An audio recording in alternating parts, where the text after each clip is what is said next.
Зошто ги правиме работите што ги правиме? Човечкиот ум, нели, е една огромна мистерија. И се чини дека секој има некоја своја теорија. Ама како да знаеме што е стварно вистина, а што е само онака добро погодување? Токму тука психологијата се соочува со својот најголем предизвик. Како да го претвори мислењето во факт?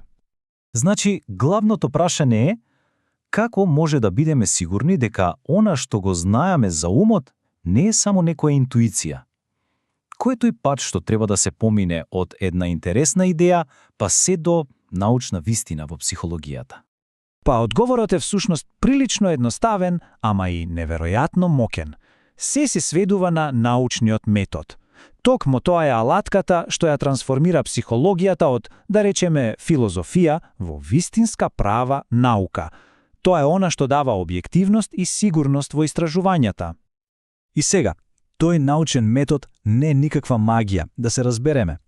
Тоа е еден прецизен план. Замислете го како мапа која ги води истражувачите чекор по чекор низ една, непозната територија, право кон откривање на вистината. А процесот? Тој секогаш почнува со една искрена љубопитност, со едно прашање. Оттаму се раѓа хипотеза, што е во суштина една храбра, добро осмислена предпоставка. Потоа следи она темелната работа. Се собираат податоци преку внимателно дизајнирана студија. Тие податоци се анализираат за да се откријат скриените шаблони. И на крај се извлекуваат заклучоци. И токму таа структура, тој ред, го прави целото истражување систематско и навистина веродостојно. Ама има една клучна работа што мора да се разбере. Процесот никогаш не завршува. Секој заклучок, ама баш секој одговор, скоро секогаш отвора сосема нови, уште поинтересни прашања. Науката е баш тоа, еден непрекинат циклус на откривање, каде што знаењето постојано се надградува. Добро. Кога истражувачите ќе тргнат во акција, тие имаат, да речеме, два главни сета алатки на располагање. Може да се каже дека практично избираат помеѓу моќта на бројките и длабочината на приказните, на наративите. Значи, од една страна го имаме квантитативното истражување. Тука се врти околу бројките. Зборуваме за анкети, тестови, експерименти.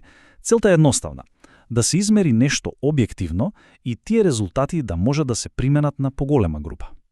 Од друга страна пак, го имаме квалитативното истражување, кое нуди еден многу подлабок поглед. Преку интервјуа, фокус групи, тоа се обидува да го свати контекстот, личните искуства, значењата што стојат зад некое однесување. Просто кажано, едното мери колку, а другото истражува зошто. Знам, сето ова може да звучи малку абстрактно. Затоа најдобро е да го видиме на дело. Ајде да погледнеме еден конкретен пример, еден психолошки експеримент во акција. Во секој експеримент имаме нешто што се вика независна променлива. Што е тоа? Тоа е факторот што истражувачот намерно го менува, го манипулира.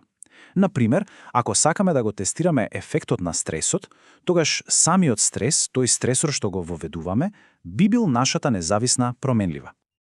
И логично, веднаш потоа ја имаме и зависната променлива. Тоа е она што го мериме за да видиме дали нашата промена имала некаков ефект.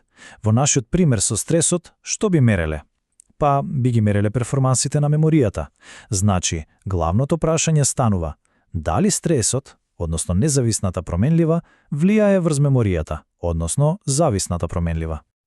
И токму тука, со еден модерен пример, станува уште појасно како технологијата го носи сето ова на сосема ново ниво. Со помош на нешто што се вика функционална магнетна резонанца или ФМР, научниците можат буквално да гледаат во мозокот додека е под стрес. Гледаат кои делови светнуваат, кои се активираат, со тоа што го мерат протокот на крв. Ова дава директен увид во тоа како стресот физички влијае на мозокот и на меморијата. А тоа пак ја отвара вратата за развој на многу подобри терапии. Меѓутоа, со ваквата моќ да се истражува човечкиот ум, доаѓа и огромна одговорност. Затоа што не е важно само што откриваме, туку е клучно и како го правиме тоа. И токму тука на сцена стапува етиката, тој морален компас што мора да го води секој истражувач. Тука постојат неколку, да ги наречеме, свети правила. Прво, учесниците мора да дадат информирана согласност, што значи дека мора целосно да разбираат во што влегуваат. Потоа, нивната приватност е апсолутно заштитена. Најважно од се, нивната благосостојба е секогаш на прво место. Секоја можна штета мора да се минимизира. И конечно, целото истражување мора да биде транспарентно, за другите од научната заедница да можат да ги проверат, да ги реплицираат наодите. Добро. Поминавме низ целиот процес, зборувавме за методите, па дури за етиката, но се поставува прашањето: зошто сето ова е воопшто важно? Која е крајната цел на еден толку ригорозен пристап? А придобивките, тие се навистина огромни. Прво, научниот метод ги отстранува личните предрасуди и сите предпоставки од равенката. Второ, тој гарантира дека резултатите се сигурни и доверливи. И можеби најважно, толкму овие докази се основата за создавање на терапии кои навистина функционираат, од третирање анксиозност до помагање при депресија. На крајот на денот, тој го претвора нашето разбирање за умот од една збирка митови во наука базирана на факти. И сето ова не носи до едно последно, финално прашање. Секој ден сме бомбардирани со безброј тврдења за човечкото однесување, нели? Останува да размислиме како можеме принципите на научниот метод да ги искористиме во секојдневниот живот. Како да го примениме тоа критичко размислување за да ја одвоиме вистинската, докажана наука од обична шпекулација.